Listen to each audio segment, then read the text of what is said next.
Hello, lovely people. We are live. We are Tabitha and the coming storm over here, and we are on the dark side. The dark side is your weekly topical discussions on politics, social justice, religion, and basically anything that we see that takes our fancy, which leads us to today's topic. I know you're excited. So I'm going to tell you the story as to why we're doing this. This week, I was in one of my favorite groups to just lurk around and hang out in. I do not comment very much online in groups, but I do like reading all of the content, and I do like reading about what's happening. And I was in my Black music and film, Black film TV group, right? And in the Black film TV and group, somebody had put a picture of all, well, some of the Black British male contingent of actors, and they said, "Can you believe it? Couldn't we find Black American actors to come here and play these parts? Do we really need Black British people to come and do it?" And of course, arguably, I was a bit miffed being a Black British person myself, so I was a bit like, "Hey, that's a bit of a cheek, isn't it?" So I had a little bit of a visceral response. I didn't comment, but I was reading the comments. And what struck me is I was hearing the language that I had heard before. So a lot of people were like, we don't need them to come here. We have actors who are trained in the States. Why do we have to have British actors come here and take our jobs? And we've heard this language before, sadly. I've heard this language before, sadly. This is the language of people that, yeah, this is the language of people of the oppressor.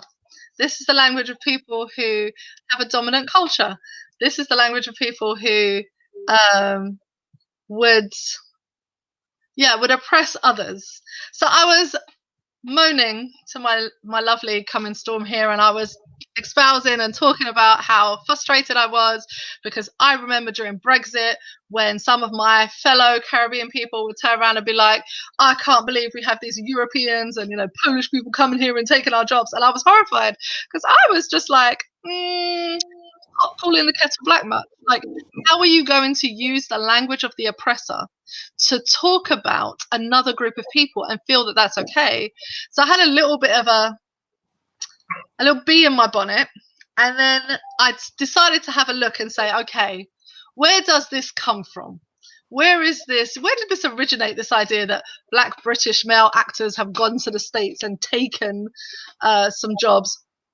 And I found a quote, of course, the original quote, which is from Samuel L. Jackson, when he talks about Daniel Kaluuya in Get Out and says, maybe the part would have been better played by a Black American rather than Daniel Kaluuya, whose country had integrated relationships for over 100 years.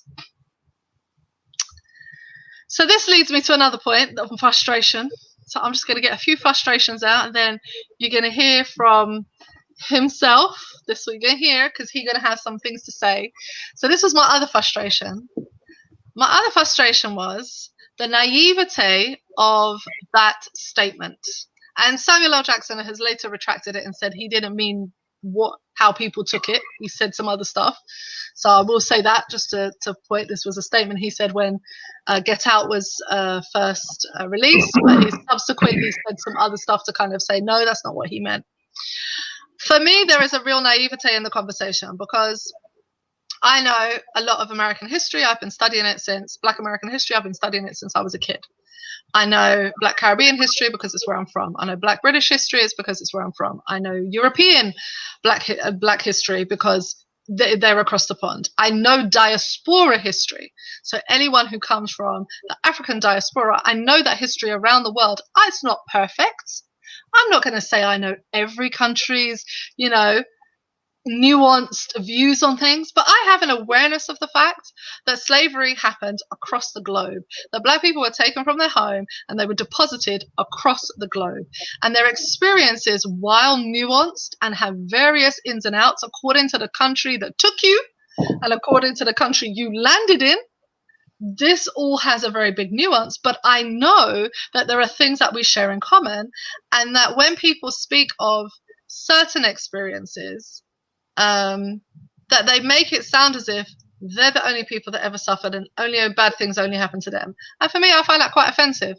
I'm not this color by accident. Like, there is a history and a problem with why Black people look my color as well as the darkest, because, slavery had a tendency to have a lot of rape and other things involved with it. Ta-da, you have people who look very different across the diaspora. So for me, this was quite a frustrating one. So it seemed kind of harmless, and there was a lot of people who were taking it for joke and were saying, look, like, let's not be ridiculous. Black actor's a black actor. He plays the part well. He's well trained. Do you understand the rigor of training in the UK for actors? It's, some of these actors are Shakespeare trained, and they're this body trained, and they're that body trained. But for me, there was a layer underneath it, particularly because the times that the complaints come in are not when Idris Elba's gone up to play James Bond. Nobody ain't complaining. They're not when Idris Elba went up to play a Norse mythological god. Their complaints have come in when they're about specific experiences, and as if those experiences are not shared, understood, or beyond the scope of the states. And I think that shows very little to me. So I had my soapbox moment. I had to say to the lovely coming storm right here, I was cussing maybe a little bit in the house. I maybe expanded a little bit more. So this is what we're going to talk about today. We're going to talk about this idea of them and us, I guess. We're going to unpack this idea a little bit. You're going to help give some color and some flavor to the situation, because I was vexed. And if you have any comments or you want to join the conversation, please just pop it in the comment section. We can see you, and we'd love to talk to you about this. Maybe you have an opinion on what I just said. Maybe you have an opinion on, Black British actors moving to the States and go into the land of opportunity and dreams and taking their dream and doing. Anyway, let me just hush, because I can feel myself going. Go ahead, Mr. Storm, do your thing. Tell us. Well, first of all, the phrase, I just want to pick up on the phrase that they are coming here and taking our jobs, and you saying it's the language of the oppressor. I submit that it is the language of the oppressor and the oppressed at the same time. Okay, go ahead. Tell me why. To unpack that phrase, they're coming here and taking our jobs. Right. It communicates the feelings of being oppressed. Right. Okay. But there's an assumption of privilege that the job is yours. Right? So you have an amount of buy-in to the system. Right. Okay. But the reality of it is that this is a statement made mostly by working class people, the people at the bottom end of the food chain. Mm-hmm. The people at the top end of the food chain are never telling you that a foreigner is coming to take their jobs. Okay. Because they don't have to worry about it. So is this a class issue then? Because, in a very British way, we would say this is a class issue. So as opposed to this, yes, of course, touches on race. Race and class are, you can't separate them if you ask me, but, there is a class issue at play. So people from working class, poorer class backgrounds would say that this is their feeling, because there is an idea that there is scarcity in that category, that somehow that category sustains scarcity. But when you get to the top end and you have overabundance, ain't no one complaining. But the overabundant people are given the scarcity end, or given the lower end, this idea that there's just not enough to go around. Is it like that? Is that what you mean? In many ways, that is what it's about. It is definitely about a class and a wealth issue. And it does tie into race often, because the greatest signifier used to distinguish them and us is race. So when we're talking about they're coming to take our jobs, typically it's been, You know, in a British context, it was the Windrush. Yep. You know, the blacks are coming and taking our jobs. Never mind the fact that you didn't want the jobs that black people were having to take. Right. You know, and Right. even with you know, we talk about now and Brexit. You had a lot of farm workers and pickers coming in from Poland. Mm-hmm. British people don't want to do this job. No, because the crops are dying right now because ain't nobody Right? going to pick that stuff. So, Imagine you that. know, I'm not quite sure what job it is you feel that they're taking from you if you don't want to do the job in the first place. But that's neither No. here nor there. It's just a funny thing about the whole situation. But Yeah. when I see this and I look at this, for me, it's not just the language of the oppressor; it's the language of the oppressed and the oppressor at the same time. So is it the language the oppressor has given the oppressed? Would you say it like that? So it's a language they've created to. No, no. The way I see it is that in this case, the oppressor is the oppressed. You're simply oppressing someone who's less fortunate than you. Yeah. So you're But not then, you're not at the top of the food chain. but then if we look at, so let me do a little quick history lesson then. So for us in maybe European context, maybe we would understand this slightly differently. So in terms of, let's say the Windrush movement, so where the British government actively went out, for those of you that aren't up to date with your Windrush and your British history, the British government in the 1950s, I believe it was, just after the war, decided that the country needed to be rebuilt. They would need a lot more workers than what they had. They didn't have in their mind enough, and so they would need skilled people after the war to come in. They had already pillaged the colonial islands and so forth, but they went back and they did an advertising campaign purposely set out to take people from Jamaica and other Caribbean islands to the UK to work in industry. And these were nurses, they would have been well-trained people, skilled laborers, engineers. I mean, the railroads had to be, houses had to be rebuilt. The NHS was needing a big influx. There was so much. But at that time, if I understand it correctly, there was a show done by David Olusoga. Is that right? I think it was. Yep. Yep. He did a show talking about how at the same time as they were doing that, on the ground in the UK, there was a movement of saying, oh my goodness, from the elitist group to the minority, to the working class, oh my goodness, these people are coming to take your jobs. You should be alarmed and worried. And so when I said, like, this is the language the oppressor gives the oppressed, it's as if it's a distraction, because why would you be worried about someone taking your job if you have a job and you're being, like, what is there to worry about if there's enough to go around? And there clearly was at that time enough work to go around. That's evidenced by the number of people that were able to make those trips and the fact that they still needed more. But the government and the way that the powers be, the way things worked, it kind of tripped itself up, so to speak.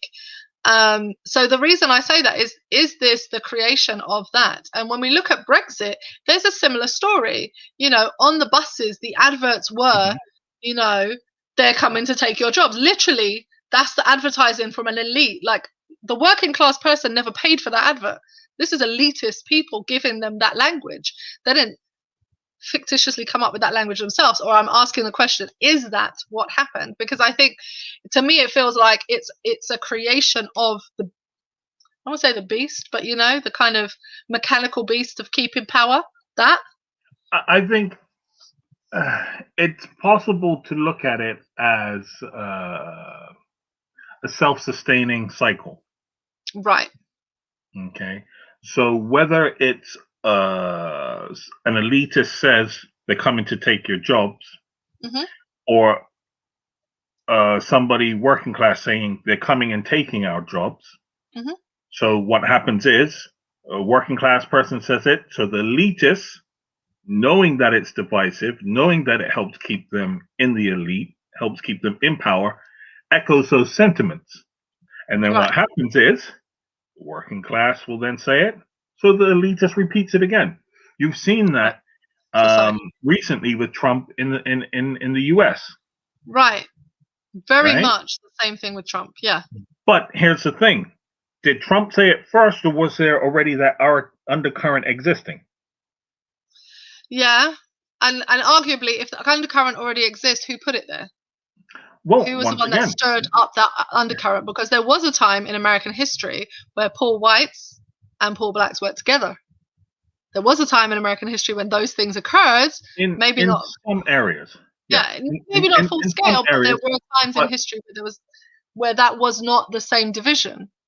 well, I don't know if I'd go along with that because when you had the exodus from the south, the great migration from the south into the northern cities of black Hmm. people looking for work, they were met very much with the same attitude of these black people are coming and taking our jobs.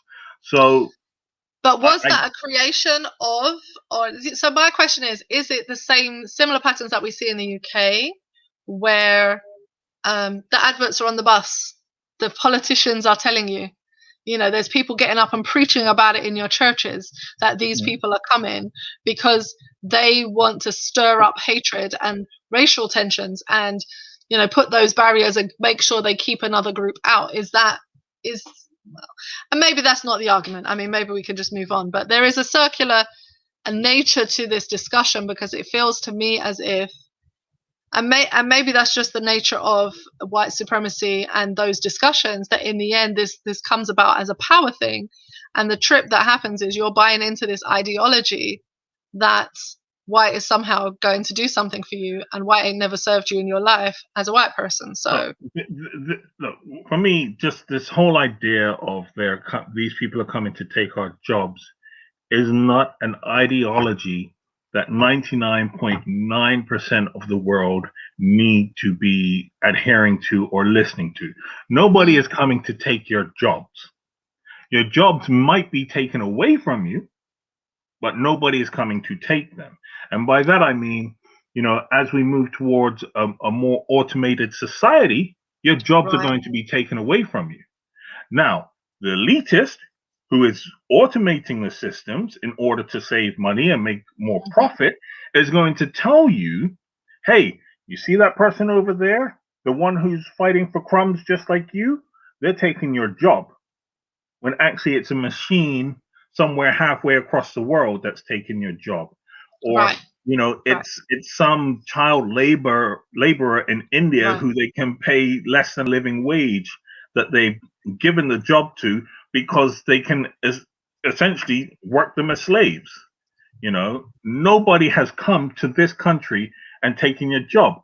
Now, this is especially relevant in Western nations where you have minimum working wages and living wages. Not necessarily that the minimum wages are sufficient. That's a whole different conversation. But the point is, nobody has come and taken your job. Yeah. Big companies have moved because it's not profitable to pay people a living wage according to their information. However, did you know that there was a study done in one of the states? I forget which state it was. They were looking at they're looking in America at introducing a living wage. This is a whole conversation now because they have their new president. So of course they're looking at this topic, and one of the states actually looked at to implement it sooner to see if it works. So they did a test run, and they were saying actually that companies at first thought this would be unsustainable. There is no way, you can't make a profit and pay people a reasonable amount of money. Do you know the that conversation right there is a different one. And in the end, just anecdotally, they found out that actually productivity increases when you pay people a living wage. Yes, Shocker. Shocker. productivity increases, but so will your overall profits because the majority of a society is a consumer. Yeah. Right? So if you're paying more, there's more money circulating in the economy. It's rich people that sit on the money and drain it from the economy. Right. Yeah. Right? Under the misnomer that it's us or people on benefits. That really does my head in. Anyway, so back to our conversation. Right. So regarding our lovely Black British actors going and yes. stealing people's jobs. So when we're looking at this idea of they're coming to take our jobs, right? As I said, it's the language of the oppressed and the oppressor at the same time. Okay. But what it then takes away from or helps you not looking at is that the real problem is there aren't enough jobs. So when we're looking at this in the specific context of Hollywood, and you're talking about African American actors saying to black British actors, and they need not be British, just black actors in general, that you're coming and taking our jobs.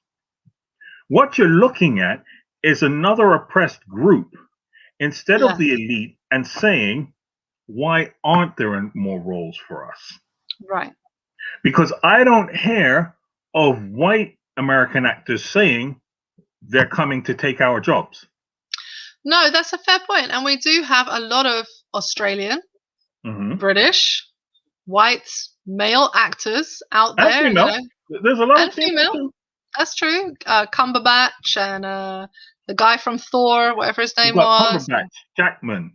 You've got yeah. What's her name? There's a few. Like there's a Charlize Theron is one. She's from South Africa. Yeah. So there's a lot of actors in the States who, so white people are not saying that, which is rather interesting, but black people are. So I think that's an interesting point. For me, what I find is maybe I hold my own to a high standard. So for me, it's painful because I think instead of celebrating what we have and building upon each success, it really pains us as a community to hear these lines because it's such a destructive comment. Like it seems like a throwaway comment. It seems like, they could have had a black American play the part.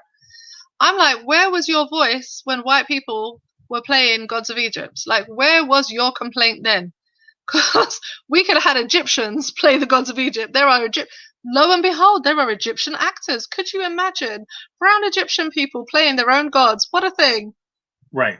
But I think the point that I'm trying to make in this is that white American actors and actresses are not saying this because there's enough jobs and enough opportunity created for them. Yeah. Right? I don't know if you remember, there was this whole furor about Sony Pictures a few years back saying that they didn't want to create movies with a black lead because they didn't feel it would be marketable. And this was, they were talking about The Equalizer with Denzel Washington. Like, just to think about the magnitude of that, like Denzel Washington, in terms of acting, is like the pinnacle of, he's one of those great actors of all time. Pulls in numbers that are insane. His films are successful. He's won awards. He's been Oscars and da-da-da-da-da-da-da-da-da-da. He shouldn't front The Equalizer because it might not make money. So Denzel is loved across the board. What is wrong with you? But what I find about that statement is funny, and I know you want to say something, is do you not think that it is it's a white false narrative? Because actually, statistically, looking on all the movies that like Denzel has made, or any of these guys, pound for pound, dollar for dollar, they're making back that money. You're not making a loss on these guys. So what are you talking about? Well, you see, and I think you're absolutely right that race plays a large part into this, and stereotypes play a large part into this. But what I was trying to say was, well, when you're looking at the biggest actors in Hollywood, Will Smith, right? Samuel L. Jackson, although the conversation started with his comments on this, the fact of the matter is that when you're talking about some of the biggest names, in Hollywood, you're talking about quite a few of the black actors. So the idea that they're not profitable is patently false. On its face, it is false. It is false. I mean, if you think about wasn't it like for 5 years in a row that Will Smith was debuted? The highest rating, and he used to debut on July 4th. Isn't that the special holiday they have there? He would always have the film that came out on July 4th and would have the highest grossing films every single Yeah, year for like 5 years, wasn't it? It was like something from like that. Independence Day, like, and through to like Men in Black and a few other things. Highest grossing movies. Like, Independence what are you Day, talking about? all of this. Yeah, So, right. What are you talking about? so as I said, on its face, it's patently false. But the problem is we're talking about there's a few people in power, a few gatekeepers that still hold these beliefs and ideas.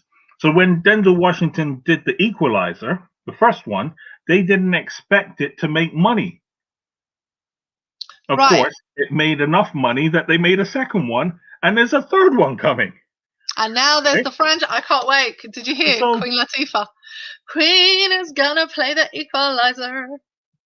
so for me, I'm just like, it makes absolutely no sense. Yeah. But these are the beliefs that are held by those that are in power. So Are they that, the beliefs but that are held, or is that the way that they portray them in order to keep the funnels small? no, they Do actually they believe actually this. really? Because they are Right, selling black all the time, though. If you think right. about it, But they're but always raping the culture. yes, they are. But the point is, they actually believe this. It's the cognitive dissonance. I know I'm making profit off of you, but But you don't make enough money. I just don't believe you're good enough that people are going to want to come and see you. It's a weird dichotomy to be in. But the other thing that I want to make a point on this is that Like, black people, and yes. there's studies done on this, are the most loyal fan groups you can get. Denzel makes a movie, I'm there. people are going. They made Black Panther. In the They costume. made Black Panther, and there's probably some people that are like in a rainforest somewhere that still manage to see it, and they ain't got a cinema there, right? Right? Black people are the most loyal customers when it comes to Hollywood and movies. So the idea that you're not going to make money off of films with a black lead makes no sense. Yeah. Well, and I think, what I find interesting then is this pitting the black people against each other plays very negatively into that, of course, because of course we are loyal to one another and we do turn out and support one another. And the stereotype is often given that we don't cleave together, we don't support, we don't, come out and support. Whereas actually, if you think about it, like Tyler Perry has managed to be as big as he is because of a loyal following. Because people Hmm. have loyally stuck through some really crappy films, some great films, some in between films, some really rubbish films. We've had the full spread, but people have stuck with him, paid the money to go see, paid the money to go do the thing, but yet still we have in our community this idea that somehow we're not loyal. But actually we are, and we do put our money where our mouth is, and we do support our own. Definitely. I mean, we turn out for Black Panther, that's for sure. And we're already planning from now about next. Like, they only had to say they were going to make a next one, and already the planning is happening about how we're going to go to Black Panther. So, well, let's put it like this. Until the second Avengers came out, Black Panther was the highest grossing movie. yeah, and it will still continue, I think, on and on and on, because of course it is just it's a brilliant piece of film. Like, it is a brilliant piece of film. Okay, so that's interesting. Like, there's a few things we've kind of touched on in that. So You look like you have something else. Well, I think the other thing, or one of the reasons behind Jackson making the comments that he did, and I don't think this is something particular to him, and it's something you touched on in your opening monologue, is that there is a real lack of knowledge and awareness within African Americans about the experience of the African diaspora. Right. Right? They don't seem to understand just how hard it is for black actors and actresses, and I'm going to say especially actresses, because of the beauty norms and standards that accompany this, to actually get roles. Yeah. And so, although, Jackson made the comment that, in the UK, they've, interracial relationships have been going on for 100 years. The first black leading role in a British movie was by Earl Cameron, a Bermudian actor. Just had to say that. But that wasn't until the 1950s. Insane, isn't it? Right? And that's like the same time as like Sidney Poitier and those guys are coming onto the scene in the States. So these are his peers. And Sidney Poitier is Bahamian? I'm going to get to Sidney in a minute. But with Cameron, he speaks of his experience, and there's a video he did from a few years ago. He died last year at the age of 103. So he had a good innings. Wow. He lived a good life, huh? But from a few years ago, and what he spoke of was his experience acting. And he said of the movie that he played the first black leading role in a British movie. It was called Pools of London. And he said that the relationship that developed between him and the white lead actress would typically, in any other movie, have developed into something romantic. But they couldn't do that. He speaks of his experience of being told, go back to where you come from, of not having a place. He speaks of how hard it was for him as a black actor to get work, and he was washing pans and at a restaurant and all sorts of stuff just to make ends meet. And he lucked out one day in getting a role and a break in acting when one of the actors one day didn't show up. Okay. And he had been asking the director for a role, and they didn't have anyone to fill in, so he stood in and went from there. But this is the struggle of black actors throughout the diaspora. Yeah. And what I find Jackson's comments don't do is acknowledge that struggle. But what it also ignores is the fact that he exists in the position he does today because of the work of those from outside.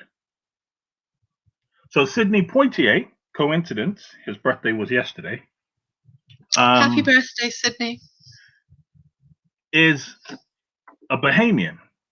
Now, he's born in the US because his family were there on vacation and he was born unexpectedly. But he grew up in the Bahamas. It's quite funny when you think about it. It's quite funny when you think about those sorts of things, right? Did they make him a citizen? Oh, they've got issues about citizenship, haven't they? Yeah. So he grew up in the Bahamas. He was an ambassador for the Bahamas a few years ago. Really? I didn't know that. He was ambassador to Japan for the Bahamas. Really? Oh, he's so fascinating. I think his story is so interesting. But the fact of the matter is, Jackson and a lot of other black actors are standing on the shoulders of foreigners who went and were doing groundbreaking work. Yeah. So you cannot in one breath say they're coming taking our jobs, whilst not acknowledging you probably wouldn't have a job had it not been for them coming and taking your job. Yeah. I think it's an interesting relationship. I think for me, I think you touch upon a real point here, which is the lack of knowledge. A lot of times when the exchanges are done across the pond, across the kind of from Europe to the States, or when you hear conversations regarding Caribbeans or different people, then you have you just have like breaks in the conversation, like people don't really seem to understand. And from what I can tell is for the Caribbean people that move to the States, there are real challenges between the Caribbean community that lives there and the African American community.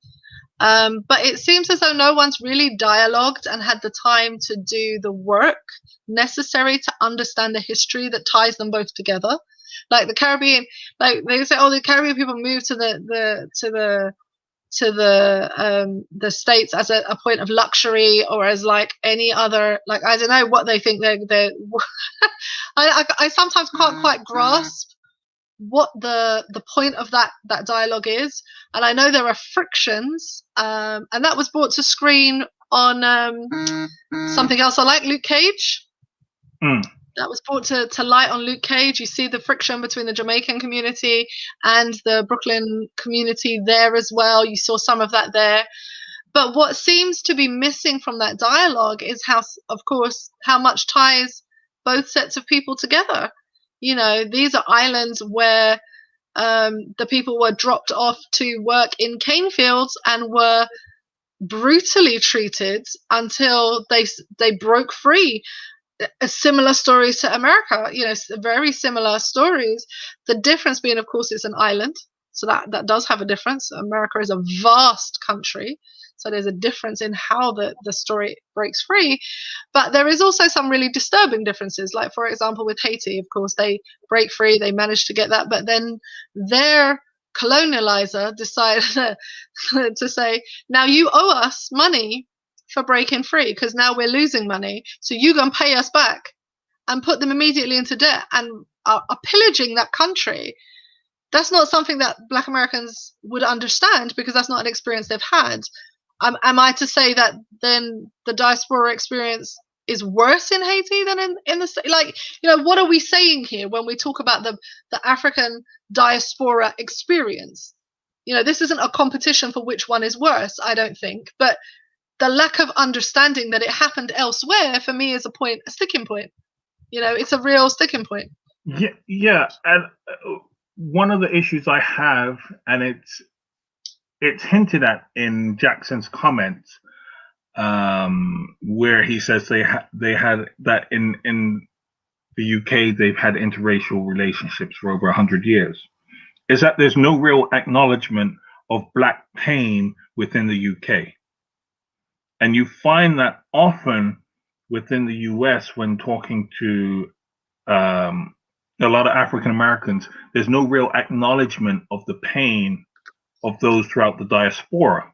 And I think one of the things, actually, Kahlua, we're talking about all of this stuff now. Kahlua has a new movie out, Judas and the Black Messiah, I think it's called. Yes, Judas and the Black Messiah. Right. The story of the Black Panthers. Right. And what he's doing is he's portraying Fred Hampton. Yes. And I think this is key, because Fred Hampton was one of those African American leaders that understood the pain of the diaspora and acknowledged and realized that actually this is a global movement. Yeah. Right? The push for Black rights and justice and equality is a global thing. Right. But what Fred Hampton also saw was that this is a class issue. So Fred Hampton would work. He acknowledged that it's a fight for Black rights and a struggle for Black rights, but a rising tide raises all ships. So he would work with impoverished white communities as well. And this is one of the problems, that the Black Panthers, because those in control, the elitists, don't want you to know this story. But the Black Panthers were key in working with minors and impoverished communities, white communities, Right. within the US. Yeah.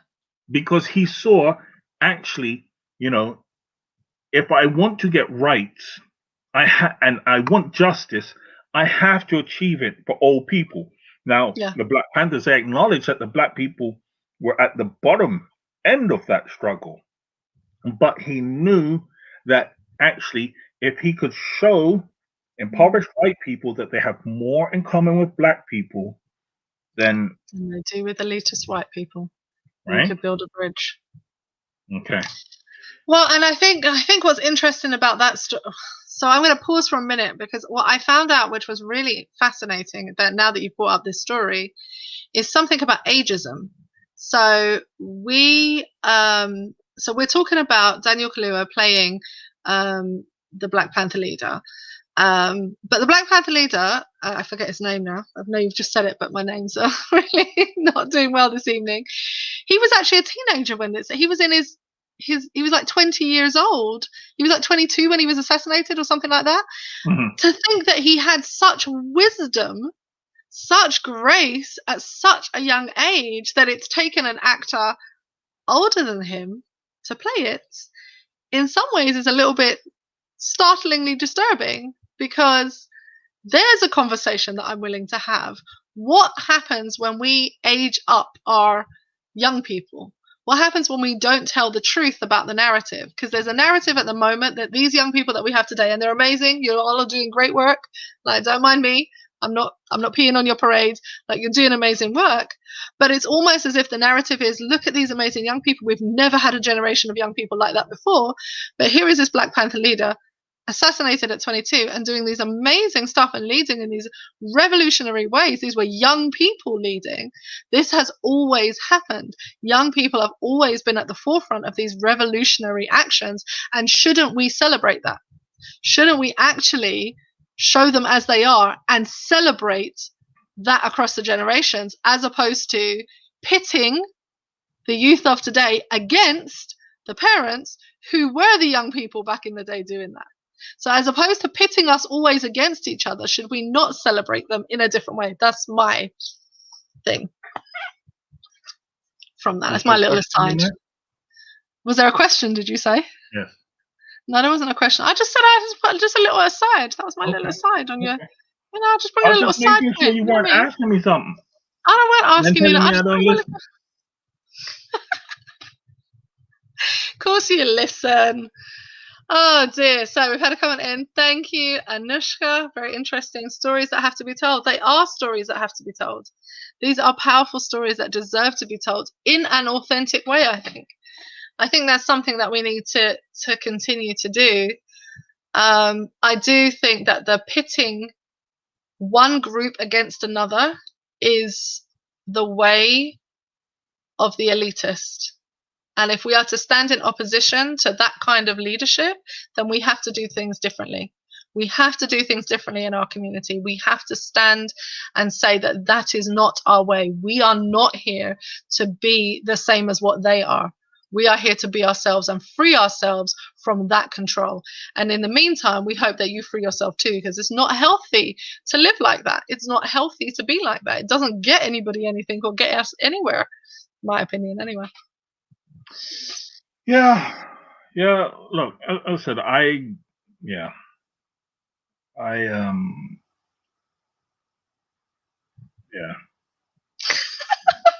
Look, look, here's the thing. I will burn the whole system down to the ground in a heartbeat. Okay.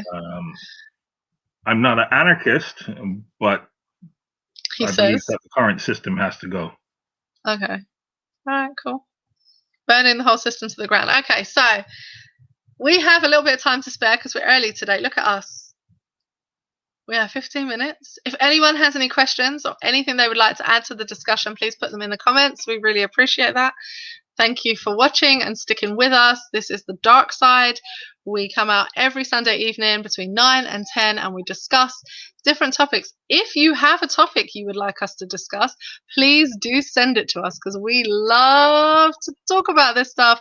We will talk on religion, politics, race, whatever you like. We quite enjoy the research of it. Look, he's got his pen out. I think he's taking notes already. So please send him something. He likes to do research. If you know anything about us, he spends his time with his nose in a book doing some research. I'm the kind of out there talking to everybody one. Right. Just on this subject, because I knew there were a few things that I forgot to touch on, was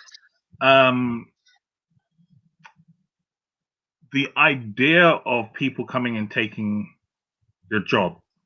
Mm-hmm. Here's the thing, especially specifically related to Jackson's comments and Kaluuya in Get Out. Mm-hmm. The person who cast him was a black African American. Right. And there's a whole story behind that. Yeah, absolutely. And so Jordan Peele was asked about it, and he said ideally he wanted to cast an African American in this role. Mm-hmm. But after speaking to Daniel Kaluuya, he realized that actually the themes and topics that the movie was touching on were a global experience for the black diaspora, for the African diaspora. Yeah. And so he says after this conversation, he had no problems or questions about casting Kaluuya in this role. So the idea that you need an African American to play this role when actually the themes that it's touching on are universal makes the mockery of the idea of being an actor. Because if you can only identify with what you're acting, then you're not actually acting, you're just being yourself. Kind of ironic.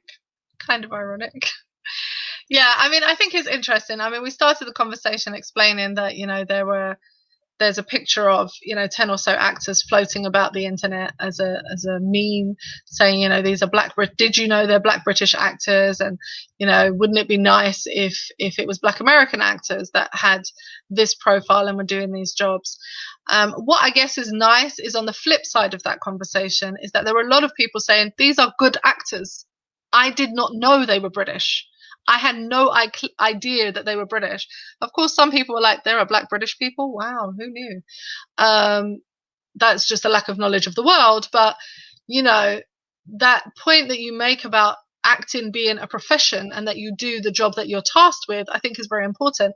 Except, I would say this. It would be nice if parts that were written for people of colour were played by people of colour. So it would be really nice if when you make a film about Egypt or the Bible, that the people in the film were from the region, were brown. If you made a film about Japanese people, or, you know, you're transforming a manga cartoon into a film, which has been done, that maybe we pick a Japanese American or a Japanese actress as opposed to Scarlett Johansson. It would be nice that when you play the couple who, I'd never forget seeing the image of this. I've never watched the film. Do you remember, was it like a plane crash or something where there was a mixed race woman? Yes, it was a true story one. The one true story one. And they had to black up. I think Naomi Watts played the part. Oh, was it? No, I thought it was, what's her name? Oh, Brad Pitt's ex-wife. What's her name? No, Gwyneth Paltrow. No. The one with the kids. Jolie. I thought it was Jolie. And they curled up her hair, but she has thick lips, so it works kind of all right. But anyway, regardless, you know, it would be nice. And I think that's another point which gets lost in this conversation, is that there are Filipinos, Japanese, Chinese, Indian, there all these Ghanaian, all these stories, South American stories, you know, from Brazil, etc., that are being told in Hollywoods. And they're being whited up and put with white actors. And I'm like, it would be really nice. I get that white people can play any part in the world. Wonderful. I'm glad you're acting. That's nice. I'm glad you're digging deep and you're doing your job and you're being a professional. However, it would be really nice if we saw people of colour playing their own people, because I think most people believe that Cleopatra was like Snow White with dark hair and red lips. She were brown, so that's not a realistic image. That we've had every actress that's ever played Cleopatra is a white woman is really disturbing. So, in the question of should black British people play black American prominent figures in history or, about race, to that conversation in some ways, like, grow up, stop being ridiculous. But can we task the white people in America by telling them, hey, it is inappropriate for you to have historical figures in African pictures. Just put the people who are from the region in their own films. There are actors, surprise, surprise, that are from those places. Like, it's not going to hurt us. Can we have that conversation? Just saying.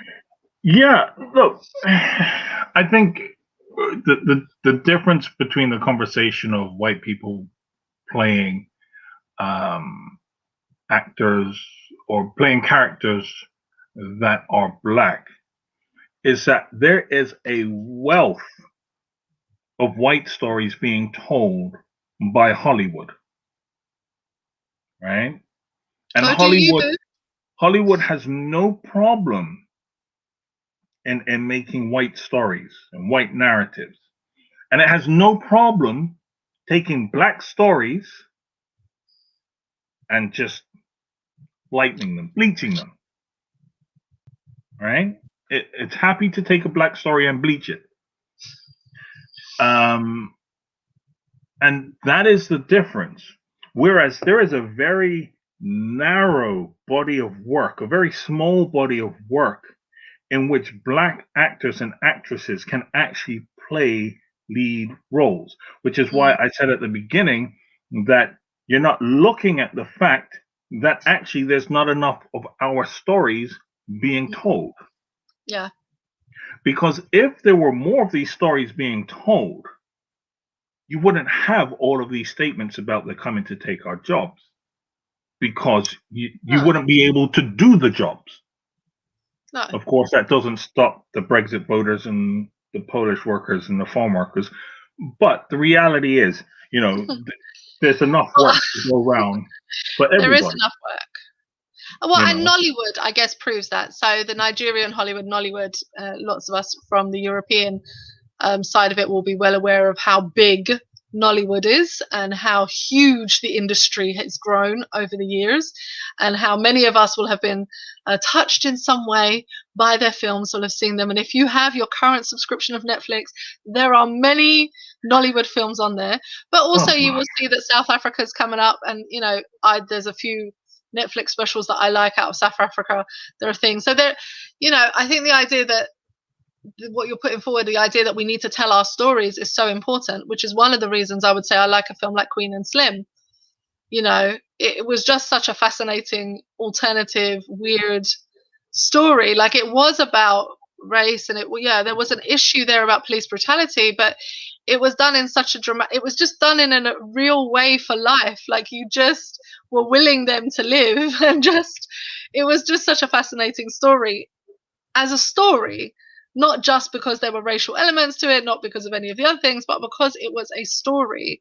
And there was a lot of race, of course, in Queen and Slim, and there were moments when you knew they were going to. If you haven't seen it, close your ears. Like, I won't put the spoiler in, but it doesn't end as well as you would like. You spend your whole time willing them to live. And then. Yeah.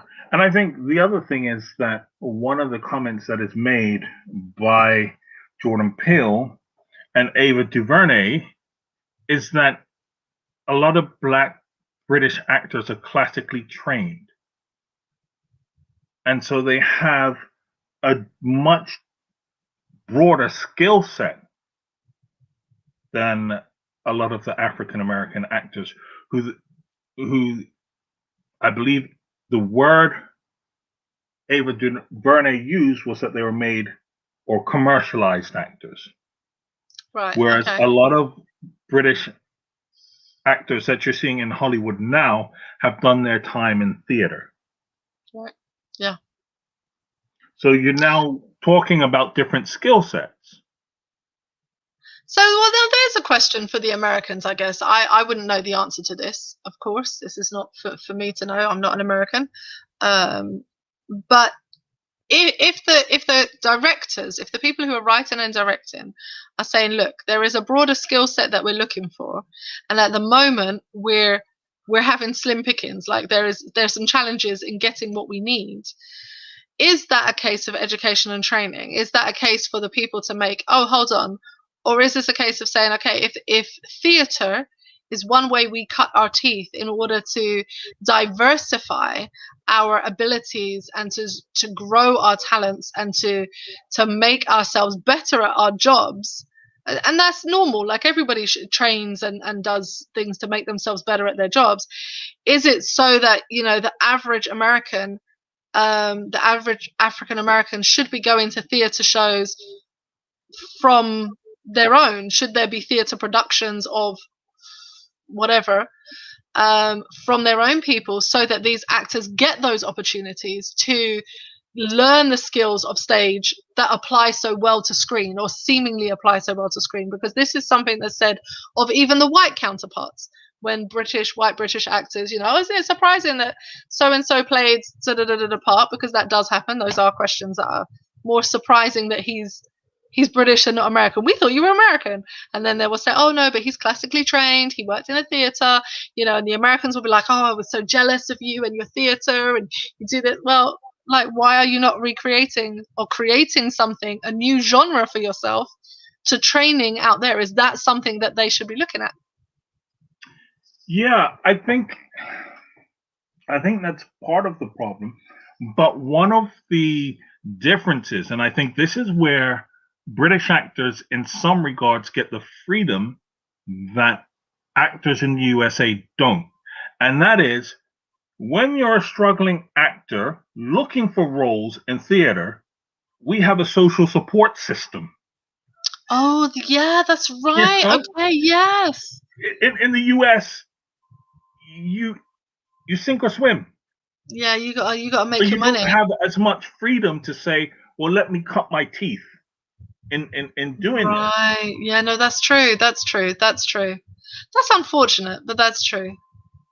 You know, and then I guess I think that will be one of the problems that hinder actors and actresses in the USA. And I think one of the other things that I will say is that I don't think that Black actors and actresses are recognized well enough for their stage work. And I say this because of the treatment of Viola Davis. Oh, now we're going to get onto Viola. We only have 3 minutes, brother. Deal with it. Right. So I'm just going to put this out there quickly. Right? You know, everyone talks about Meryl Streep. She's got Oscars, she's got Grammys, she's got Tonys. And they laud her as being the greatest female actress of the 20th century.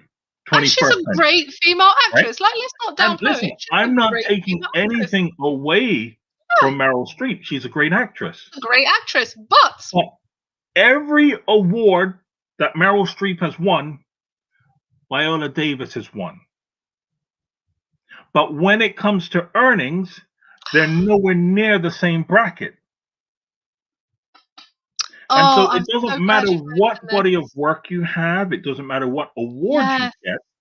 Your work as a Black actor or actress in Hollywood is never going to be seen as being on the same level or quality.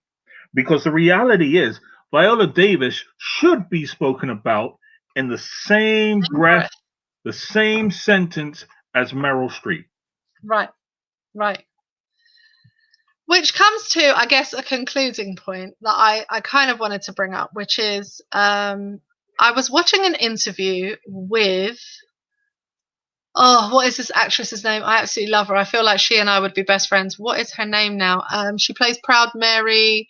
She was in Hidden Figures. She's doing all the mental health. No, she's doing all the mental health stuff. She's in Proud Mary. Oh, why has her name slipped? I absolutely Taraji P. Henson, right? So Taraji was being interviewed by T.I., I think it was. And she said, instead of instead of look into the Oscars and look into these people to give us something, we should really be reinvesting and really investing in our own thing.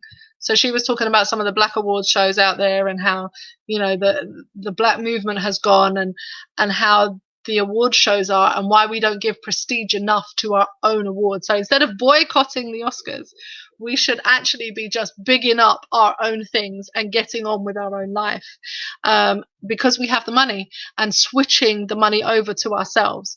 And I just thought it was such a powerful point, because I think this point about Viola Davis is everything. She is an amazing actress. There's nothing she got. What can she not do? She's won every award. Who can she not play? Like, really, seriously, what can she not do? She's a brilliant actress. She is one of the greatest of all time. And yet still, she ain't getting paid. So but she brings in the money. They're making the money off of her. They're certainly getting the money off of her. They're certainly making enough to pay her the same as Meryl, but they ain't paying her like that. They are not giving her credit. As I said, when you look at the roles that she takes on, they're so varied. You know, just look at her performance in Fences with Denzel Washington. Brilliant performance. But you would never believe that was the same character who played what's the one about the female bank robbers? Their husbands are killed off. She plays Liam Neeson's wife. Yes, that was Batman. I can't remember the film. Right? That was so good. Do you not remember the film? Those two characters are worlds apart. Worlds apart. Yeah, man. Yeah. But and she did it anyway. And yet she's believable in both roles. Right. She's a brilliant actress, an absolutely brilliant actress. And yeah, she doesn't get the props. So we here in our little corner will shout out to Viola Davis any day, every day. She's amazing. And yeah, I think I feel passionately about this because I love movies, I love TV, I love all of that. Like, I get lost in the alternate worlds. You know, I write, so I love all of that kind of stuff. But also I love supporting our own people. Like, I just enjoy that process of knowing that you're contributing in some way to them getting further along in themselves also. Like, when you hear a great story from a Black director with Black actors in it and they're doing well, like, I'm all for the hand clapping and the celebrating. You know, when Black Panther came out, I was like, okay, who auntie do I need to pay to make me an outfit? Like, let's bring everybody along with it. And when you hear the divisive comments, I think it just is heartbreaking, because you think, don't do that. And certainly don't do that in public. Like, if we're going to have a discussion, let's have it behind closed doors. Let's not put that business out there. We don't need other people to know about those discussions. Let's keep our business behind our doors and let's have those conversations personally. Right. So I'm mindful of the time and not making this go on too long. So I think my closing thoughts on this, and it's another point that I didn't really get to speak to, but I think that what will help with this narrative, and what will help with us being able to develop more Black stories, is Tyler Perry and his building of a Black-owned studio. Yeah, that's a game changer. It's massive, and I don't think people give him enough props for his vision in this, and the fact that he had to struggle to raise that money, but he did it, you know. And so Black Panther was a majority shot in those studios. Yeah, and it gives a space for other Black stories to be shot and produced and developed where there isn't necessarily space in the major studios. Sony doesn't want to take on Black leads in roles because they don't feel it's profitable. Don't. Go take it to Tyler Perry's studio. Right. Take it to our own. Have our own directors. Have Ava DuVernay come on. Have You know, we've mentioned so many already this evening. You know, have our own people do our stuff. Let's keep building that. We have it within our community to do it. You've got Yeah. Shonda Rhimes, you've got Ava DuVernay, you've got Shondaland. Ryan Coogler, you know, you've got Spike Lee, you know, who's an OG in the game, you know, Oh yeah. and so for me, I'm like, you now have the space to tell the Black story, to Stories. tell the Black narrative, and to tell Sony, go whistle a tune. You Mind don't your want to tell our business. stories? We'll tell them ourselves. And you know what I love about this period in history, to further your point, is that before you would have had to make negotiations with the distributors to get your stuff into cinemas, make negotiations with the distributors to get your stuff. But quite frankly, we live in an online world. We live in a place where the boundaries for productions and for getting your stuff out there have been completely blown out of the water with the new people coming on board. And so it's not beyond us to see a properly Black owned, you know, Netflix. Not even Right. like Netflix are bigging up that line anymore. We're just a line on Netflix. No, we're Nollywood, where everybody is on a Black owned streaming service. That's not outside of our grasp anymore. Like, we can distribute our own stuff. We don't need you. In addition to that, I just want to make the point of once again of Tyler Perry and the importance of his studios, but also his skill set. Because when he first began, none of the major studios wanted to distribute his stuff. So he said, all right, I'll get out there and I'll hustle and I'll do it myself. So he has the skill set and the tools to get the materials and works distributed. So you're right we could about do yeah. I mean, we could do the dark side of Tyler Perry though, because, like, you know, I know we're bigging him up, but listen. Yes. on the back of Black women, like, you know what I mean? Listen. There's an uncomfortable point there.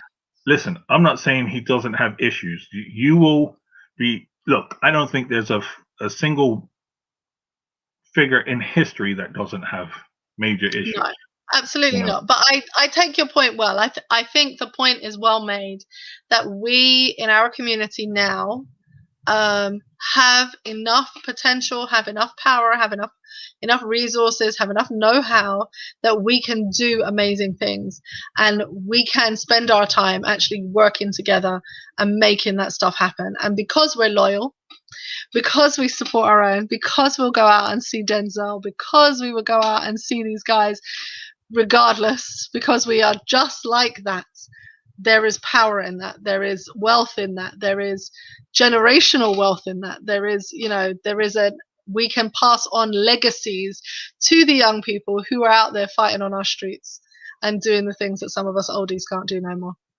Just saying. All right. Have we done our time? Yeah, we've gone over time. Shocker. Right, listen, we love y'all. We're so happy that you come and join us. We're so happy we get to do the show every week, The Dark Side, Sundays 9 till 10 Central European Time. Please share, please put it out there, please, you know, continue with your lovely comments, interacting with us. If you've got a topic you would like us to do, please do let us know. We appreciate you, and we appreciate all suggestions. You know, we enjoy a little bit of research, so just give us a topic and let's see where we go with it.